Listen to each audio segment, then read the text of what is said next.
मंजिलें उन्हीं को मिलती हैं जिनके सपनों में जान होती है। पंखों से कुछ नहीं होता, हौसलों से उड़ान होती है। नमस्कार दोस्तों, श्योर सृष्टि गुरुकुल में आपका स्वागत है। आज हमारे साथ सुमेश हैं, जिनका सिलेक्शन CHSL 2024 के थ्रू BRO में हुआ था और अभी वो LDC के पोस्ट पे हैं। और इंटरेस्टिंग बात यह है, वो फिजिकली हैंडीकैप्ड हैं। बहुत सारी परेशानियाँ आई जिनको सहते हुए उन्होंने ये सिलेक्शन लिया है। आइए हम जानते हैं आज उनकी कहानी को, कैसे उन्होंने सफलता हासिल की। सबसे पहले तो आपको बहुत सारी बधाई सुमेश। बहुत बहुत धन्यवाद सर जी। मैं पहले जानना चाहूँगा, आप अपने बारे में कुछ बताएं, अपना परिचय दीजिए। आप कहाँ के रहने वाले हैं और किस स्कूल से आप पढ़े हैं, कैसी शुरुआत हुई आपकी? मेरा नाम सुमेश है, मैं बिहार के गोपालगंज ज़िले का निवासी हूँ। ठीक है सुमेश, आपके परिवार में कौन कौन है? सर मेरे परिवार में मेरे माता पिता, इसके अलावा मैं 5 भाई था, जो अभी 4 भाई हैं। तो जो मेरे से 2 बड़े भाई थे और 2 छोटे भाई हैं, मैं बीच में। एक भाई को क्या हो गया आपके? भाई को मतलब एक्सीडेंट में उनका मतलब एक्सपर्ट वो हो गया था। ये कब की घटना है ये? सर ये घटना 2022 की है। 2022 की है। तो वो बड़े भाई आपके थे, क्या वही फाइनेंशियली आपको सपोर्ट कर रहे थे या फैमिली में फादर आपको सपोर्ट करते थे? कौन आपको फाइनेंशियली सपोर्ट करता था? ऐसे फादर भी नॉर्मल जॉब में है, जैसे बिहार में होमगार्ड में है। लेकिन जो जब से मतलब मेरे मतलब थोड़े प्रॉब्लम हुए थे मेरे पैर में, उसके बाद थोड़े से ज़्यादा फाइनेंशियली ज़रूरत थी। तो फाइनेंशियली ज़्यादा मतलब मेरे भाई ही ज़्यादा सपोर्ट करते थे, क्योंकि वो मतलब यहाँ से दूसरे कंट्री, गल्फ कंट्री में जाके जॉब करते थे और मतलब वो फाइनेंशियली ज़्यादा सपोर्ट करते थे हम लोगों को घर में। चलिए ठीक, पहले मैं ये जानना चाहता हूँ, आपकी शुरुआती शिक्षा कहाँ से शुरू हुई और ये SSC एग्ज़ाम में आने का आपका मन कब बना? ये प्रेरणा कहाँ से मिली आपको? सर शुरुआत में मैं सबसे पहले तो शुरू में मैं अपने शहर के स्कूल में, जो एक अच्छी स्कूल मानी जाती है, ज्ञानलोक स्कूल, वहाँ में पढ़ा। उसके बाद 5वीं तक वहाँ पढ़ा। वहाँ मैं कॉम्पिटिटिव मतलब जो नवोदय सैनिक की तैयारी होती है वो करता था। उसके बाद 5वीं तक पढ़ने के बाद कुछ ऐसी स्थिति बनी जिससे मतलब फाइनेंशियली थोड़े प्रॉब्लम होने की वजह से फिर मैं सरकारी स्कूल में शिफ्ट हो गया। फिर 8 तक तो प्राइम मतलब जो माध्यमिक स्कूल होती है वहाँ तक पढ़ा। उसके बाद से हाई स्कूल, जो VM हाई स्कूल होती है, हम लोग गोपालगंज में है, वहाँ एडमिशन हुआ। और वहाँ मैं मेरे जो एक टीचर हैं जो हम लोग के यहाँ वारलेस बाबा के नाम से मतलब फेमस हैं, उनके यहाँ मैं कोचिंग करता था। उसी दौरान जब मैं 10th में था, उस दौरान मेरे पैर में ये जो मैं पेड़ पे चढ़ने की वजह से पैर से मतलब अचानक गिर गया, उसमें कील हल गया। और कील हलने की वजह से जो मतलब पैर में है वो पैर में प्रॉब्लम हो गई और अंततः मतलब बहुत इलाज हुआ, जिसमें फाइनेंशियली बहुत पैसे लगे। उसके वजह से बाद में ये सही नहीं हुआ। बहुत जो मतलब डिस्ट्रिक्ट से गोरखपुर रेफर हुए, गोरखपुर से फिर पटना आए, उसमें बहुत पैसे लगे, मतलब बहुत इलाज हुआ। फिर अंत में पैर को मतलब बचा नहीं पाए, तो पैर को मतलब घुटने के ऊपर से पैर को काटने पड़े। ये आपको पैर नहीं है? नहीं सर, एक पैर नहीं है मेरे, जो घुटने के ऊपर से एक पैर नहीं है, आर्टिफिशियल पैर का यूज होता है। तो चलने में, दौड़ने में आपको कोई दिक्कत परेशानी? क्या आप दौड़ सकते हैं? नहीं, दौड़ तो नहीं सकते, चल सकते हैं। दौड़ने में अभी वो जो जिस तरीके के दौड़ने के पैर होते हैं वो तो मैंने नहीं लगा रखा, लेकिन जो ज़रूरत थी, जो उस समय की ज़रूरत थी, जो मैं 10th में था और मेरी एग्ज़ाम ज़रूरी थी 10th की, तो उस साल में अपने मतलब उस पैर को, जो टेम्प्रोरी पैर होती है आर्टिफिशियल, जो सरकारी जयपुर फुट के नाम से बोलते हैं, अच्छा, वो पैर लगवाया। और वो पैर से धीरे धीरे मतलब अपने को यूज टू करा। फिर साइकिल चलाने लगा, फिर वैसे करके अपने को आगे मतलब मोटिवेट करके अपने को साइकिल से धीरे धीरे स्कूलिंग करने लगे। उसके बाद जब 11th 12th में आए, तो वहाँ मेरे गार्जियन के द्वारा पटना भेजा गया, जो हम लोग के यहाँ मेजरली सारे लड़के करते हैं। पटना चले जाते हैं, वहाँ रूम लेते हैं और पढ़ते हैं जी। तो उसके बाद जब 11th 12th कंप्लीट हुआ, तो मैं उसके बाद से ग्रेजुएशन और PG, जो हम लोग यहाँ ट्रेंड होता है नॉर्मली, BPSC की तैयारी करो या मतलब ये मैं पटना यूनिवर्सिटी में एडमिशन ले लिया था BA करने के लिए। उसके बाद BA के बाद MA भी कर लिया। लेकिन मतलब ये चीज़ें मेरे को अभी तक सही गाइडेंस नहीं मिल रहा था कि मैं किस तरफ जाऊँ। कुछ दिन रेलवे की तैयारी करें, कुछ दिन BPSC का करा, लेकिन ये सही गाइडेंस नहीं मिल रहा था। और क्या होता था कि बीपीएससी जो था वो एक बार में मतलब उस दौरान जब मैं तैयारी करता था, जब मैं गेस्वर में था, तो कभी 2 साल पे कभी 3 साल पे हो रहा था। जी हाँ। क्योंकि 59वीं और 63वीं के बीच में जो बीपीएससी था वो एक ही बार हुआ था, मतलब 4 सालों का बीपीएससी वो एक ही साथ हुआ था। तो फिर मैंने देखा कि मेरे साल भर मेरे को, और क्योंकि मेरे पैर नहीं है तो मैं दरोगा का भी तैयारी नहीं कर सकता, मैं उस पुलिस की भी नहीं कर सकता। जो फिजिकली जो एक्सरसाइज मतलब दौड़ की जो जॉबें होती हैं वो तो मैं ऐसे ही नहीं कर सकता। लेकिन उसके बाद मेरे को एसएससी के बारे में, मेरे एक दोस्त हैं उनका नाम दीपक है, दीपक सिंह, उन्होंने मेरे को उसके बारे में बताया कि हाँ एसएससी होती है जिसमें मतलब आप मल्टीपल एग्ज़ाम दे सकते हो, एसएससी एमटीएस दे सकते हो, सीएचएसएल दे सकते हो, सीजीएल दे सकते हो। तो उसके बारे में पता चला, फिर मैं पटना में ही तैयारी करने लगा धीरे धीरे जी। तो क्योंकि इसमें मल्टीपल एग्ज़ाम है, साल में मेरे को एग्ज़ाम मिलेंगे। उसके बाद कुछ दिन तैयारी करने के बाद मेरे को पटना में ऐसा लगा कि मैं रूम में अपने से खाने बना रहा हूँ, मतलब बहुत सारी चीज़ें कर रहा हूँ, बट कॉलेज भी जा रहा हूँ, तो टाइम वो बच नहीं पा रहा है। अपने से खाना बनाना, अपने से रहना थोड़ा डिफ़िकल्ट हो रहा था बहुत ज़्यादा। ठीक है जी। तो फिर 2022 में हमें गुरुकुल के बारे में पता चला। कैसे, किसके थ्रू? कैसे, ऐसे ही जैसे मतलब हम यूट्यूब में देखते रहते हैं। अच्छा। जैसे उसमें नवीन यादव का वीडियो फेमस हो रहा था। अच्छा, जिसकी तो ऑल इंडिया रेमो सर रैंक के 4 वीडियो थी। में, हाँ वो मैंने देखा था। तो उससे मैं मोटिवेट हुआ कि हाँ यहाँ अगर जाएंगे तो एक प्रॉपर वे में मेरी मतलब तैयारी होगी। तो फिर वहाँ से मैं यहाँ गुरुकुल में आया। तो जब आप गुरुकुल में आए तो आपको जब घर से पटना से निकल रहे थे आप, तो ये नहीं लगा कि आपके पैर नहीं है, आपको कोई दिक्कत आएगी, परेशानी आएगी? बहुत सारे प्रश्न रहे होंगे, क्योंकि फिजिकली हैंडीकैप्ड के लिए सबसे बड़ी समस्या यही होती है कि अपने दैनिक जीवन के जो भी काम है, जैसे खाना खाना और भी जो भी मतलब इससे रिलेटेड वर्क होते हैं डे टू डे लाइफ के, तो वो कैसे आदमी परफॉर्म करेगा? सर उस समय ये चीज़ें थी कि मैं जब पटना में था तो ये चीज़ें मैं धीरे धीरे यूज टू हो रहा था कि मतलब पैर लगा लिया आर्टिफिशियल पैर को यूज़ करके साइकिल चला के इधर उधर जाना जी, पढ़ने जाना, कॉलेज जाना, अपना खाना बनाना, सब कुछ कर रहा था। तो मेरे को लगा कि मैं यहाँ मेरी टाइम बहुत ज़्यादा मतलब वेस्ट हो रहा टाइम। हाँ वेस्ट हो रहा है थोड़ा मतलब। और मतलब खाने के लिए अलग जाते होंगे आप? हाँ खाने के लिए अलग, कभी सामान लाता था बनाता था, कभी होटल में खाता था। तो ऐसी मतलब उसमें लगा कि मैं गुरुकुल जाऊंगा तो यहाँ एक प्रॉपर चैनल मिले, खाना भी मिलेगा, रहना भी मिलेगा, एक प्रॉपर चैनल के थ्रू मैं यहाँ रह के अपनी तैयारी को मतलब सही दिशा दे सकता हूँ। इसलिए मैं यहाँ आया था। तो जब आप यहाँ गुरुकुल में आए तो किसी ने आपको मना तो नहीं किया कि आपको दिक्कत हो सकती है, यहाँ परेशानी हो सकती है, या फिर क्या रिएक्शन था स्टाफ का? क्या रिएक्शन था उस समय? क्या था कि मेरे भाई, मैं भाई को बताया, मेरे भाई का वो हो गया था, उस भाई ने मेरे को जब मैं पैर कटा उस टाइम से लेके जब तक मैं पढ़ा उस टाइम तक मेरे भाई ने बहुत सपोर्ट करा।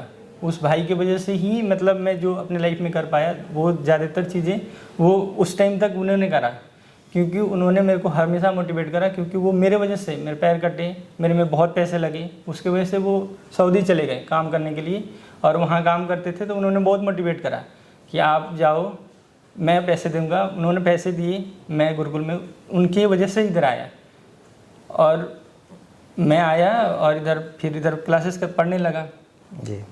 तो उसके 3-4 महीने मतलब मैं इधर रहा था, पैसे दिया था। 3-4-5 महीने के बाद जनवरी 2021 में वो 2022 में वो 1 महीने की छुट्टी से आए थे, मतलब 1 महीने की छुट्टी से वो आए थे घर के लिए।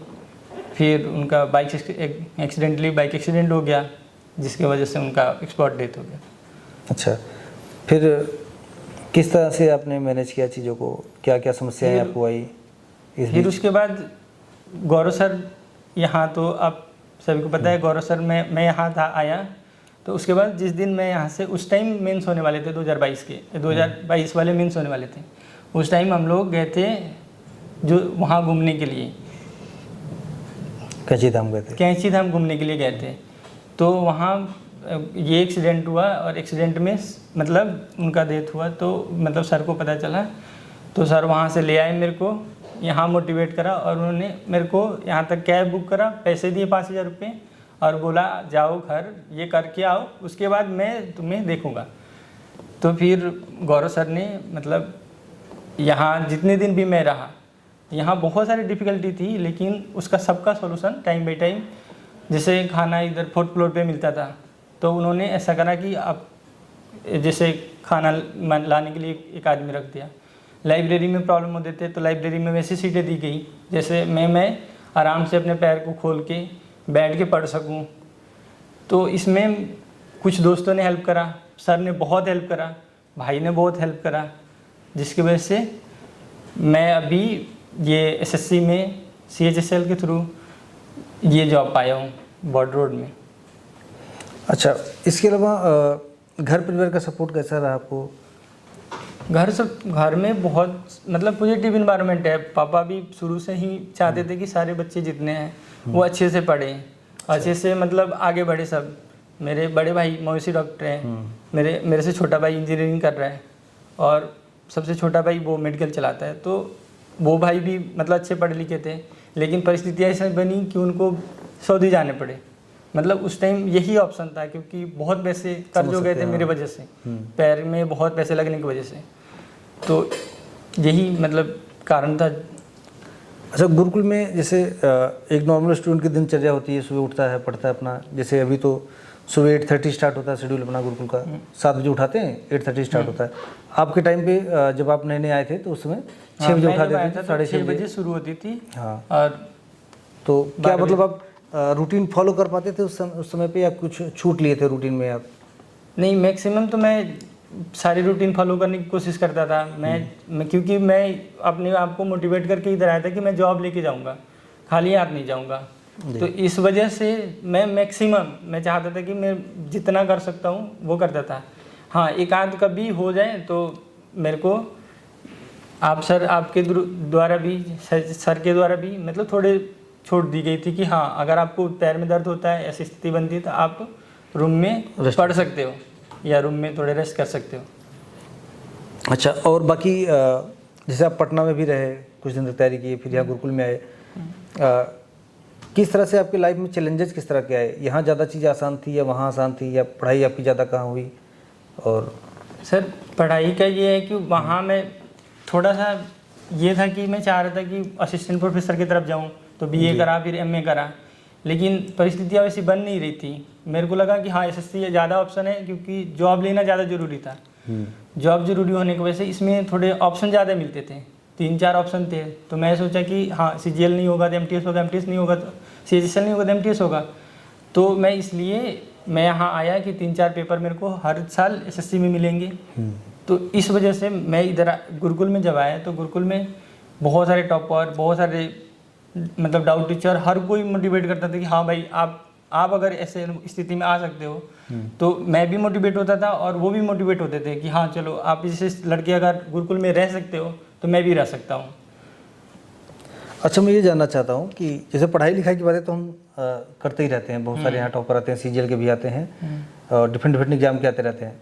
आज मैं ये जानना चाहता हूँ किन कठिनाइयों से आप गुजरे और उन कठिनाइयों में कौन कौन से ऐसे लोग आपको मिले जिन्होंने आपकी हेल्प की, क्योंकि आप अभी सफल हो गए हैं। तो मुझे लगता है कि आपको थोड़ा क्रेडिट उनको भी देना चाहिए और आभार व्यक्त करना चाहिए। सर, परिस्थितियाँ तो मैं बहुत नॉर्मल था। मैं मतलब एटलीस्ट डिस्ट्रिक्ट लेवल पे क्रिकेट भी खेलता था। मेरे पास 30, 40, 50 मेडल भी है, तो 40 मेडल भी है अपने पास। मैं अच्छा क्रिकेट खेलता था, लेकिन ऐसा टाइम आया कि मतलब चलना मुश्किल हो गया। मैं बैसाखी पे चल रहा हूँ, कुछ दिन के बाद बैसाखी हटा के मैं कहा कि मेरे को बैसाखी नहीं दे, तीसरे दिन चौथे दिन मैं बैसाखी फेंक दिया। फिर उसके बाद ये हुआ कि मतलब मैं एक पैर पे ही चलने लगा, अपने को ऐसे बनाया कि एक पैर पे ही चल सकूं। फिर एक पैर मेरे को कुछ दिन बीते, घाव ख़त्म हो गए, तो फिर उसके बाद मेरे को पैर लगा। जब पैर लगा तो धीरे धीरे मतलब चलने की कोशिश करने लगा। तो इस दौरान जब मेरे पैर की स्थिति बनी तो उस समय मैं 10th में था। तो इलाज के दौरान मेरे भाई, पापा और मम्मी तो सबके करते ही हैं। मेरे मामा ने बहुत हेल्प करा। और जब मैं घर गया, जब पैर कट गए, जब घर गए तो वहाँ वालिद बाबा जो मतलब हम लोगों के यहाँ 10th के स्कूलिंग मतलब कोचिंग कराते हैं, उन्होंने बहुत हेल्प करा। उन्होंने पूरा अपना फ्लैट दे दिया था कि हाँ, आप यहाँ रहो, आप पढ़ो, आप अपने 10th की एग्ज़ाम दो। उसके बाद जब 11th 12th में गए तो बहुत सारे दोस्त मतलब हेल्प करते रहे, जैसे मुकेश, उन्होंने मतलब उस टाइम में बहुत हेल्प करे। पटना में जब हम रहे, पटना की 4-5 साल की जो जर्नी थी, उस टाइम उन्होंने बहुत हेल्प करा। और फिर यहाँ गुरुकुल आए तो गुरुकुल में सर ने बहुत हेल्प करा। यहाँ के दोस्तों जैसे आशीष भाई हैं, उन्होंने बहुत हेल्प करा। विकास हैं, मतलब टाइम टाइम पे बहुत लड़कों ने हेल्प करा, दोस्तों ने हेल्प करा, टीचर्स ने हेल्प करा, फैमिली वालों ने हेल्प करा, जिसकी वजह से। अच्छा, वो सारी बातें ठीक है। जब आपका सीजीएसएल में नंबर ठीक थे आपके, आप चाहते तो कोई और पोस्ट ले सकते थे, कोई और डिपार्टमेंट चूज कर सकते थे। आपने बीआरओ क्यों लिया, जबकि आपको पता था कि ये हाई एल्टीट्यूड की जॉब है, ये मतलब टफ? मैं मतलब शुरू से ही चाहता था कि मतलब मेरे को वर्दी वाली पोस्ट मिले, लेकिन मेरी परिस्थितियाँ वैसी रही नहीं, और जिसकी वजह से मतलब मेरे पैर निकलने की वजह से मेरे को वर्दी मिल नहीं सकती थी। और मैं सीएचएसएल में अच्छे नंबर लाया था, मेरे को इसमें पोस्ट मिल सकती थी, वर्दी मिल सकती थी, वर्दी की जो सुविधाएं होती है वो मिल सकती थी, इसलिए मैं बीआरओ को चूज करा था। तो सुमित साहब को वर्दी पाने का सपना पूरा हुआ, जैसे कि आप सोचते थे कि वर्दी मिले। तो लास्ट में आप कुछ कहना चाहते हैं, किसी को स्पेशल मैसेज देना चाहते हो कि आपके सफलता के पीछे जो चट्टान की तरह खड़े रहे, जिनको आपके ऊपर विश्वास था कि आप एक दिन ज़रूर कुछ ना कुछ अच्छा करेंगे? सर ऐसे तो मैं पढ़ाई में ठीक था शुरू से ही, तो सबको लगता था कि हाँ ये कर लेगा, मतलब अच्छा कर सकता है। लेकिन मतलब जो हर टाइम में मेरे को मतलब सपोर्ट करे, सबसे पहले तो मम्मी पापा सपोर्ट करें। मम्मी पापा के बाद मतलब मेरे भाई जो था वो, उन्होंने बहुत हेल्प करा मेरे, मतलब हर स्थिति में मेरे मामा ये। और उसके बाद मतलब ऐसी स्थिति बनती गई, मतलब हर टाइम में, जैसे यहाँ गुरुकुल में आए, गौरव सर ने ऐसे हेल्प करा कि मैं आज जॉब में हूँ, उसमें बहुत बड़ा योगदान गौरव सर का है। तो सर जैसे लाइफ होती है, लाइफ में क्या होता है कि अगर आपको डिफ़िकल्टी आ रही है तो आप प्रोसेस बाय प्रोसेस बढ़ेंगे, तो आपकी वैसे लोग मिलते जाएंगे कि आपको जैसे आगे बढ़ाएंगे। तो मैं वैसे ही जैसे जैसे धीरे धीरे आगे बढ़ते गया, वैसे वैसे लोग मिलते गए। मैं अपने आप को उस जगह पे आज कर पाया हूँ कि जैसे फाइनेंशियली अपने घर को हेल्प कर पाऊँ, या अपने लाइफ में ऐसा कोई मेरे को नहीं बोले कि हाँ आप कुछ कर नहीं पाए, आप यहाँ पढ़े लेकिन कुछ नहीं कर पाए अपने लाइफ में। चलिए दोस्तों, ये कहानी थी सुमेश की, जिन्होंने एक कठिनाइयों भरे जीवन को चुना और पढ़ाई की। गुरुकुल जैसे टफ माहौल में रहे, यहाँ डेली मॉक दिए इन्होंने। यहाँ भी एक गुरुकुल की लाइफ भी अपने आप में बहुत चैलेंजिंग है, क्योंकि हर चीज़ का रूटीन फिक्स है।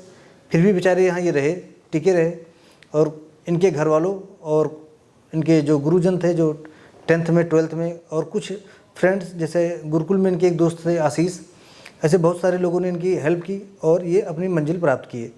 तो उम्मीद करते हैं सुमेश भी किसी के जीवन में एक गौरव सर की तरह बन के आएंगे, या आशीष बन के आएंगे, या वो टीचर बन के आएंगे जो 10th में इनका मदद किया था, और किसी के जीवन को ऐसे ही सफलता के शिखर तक पहुंचाएंगे। धन्यवाद।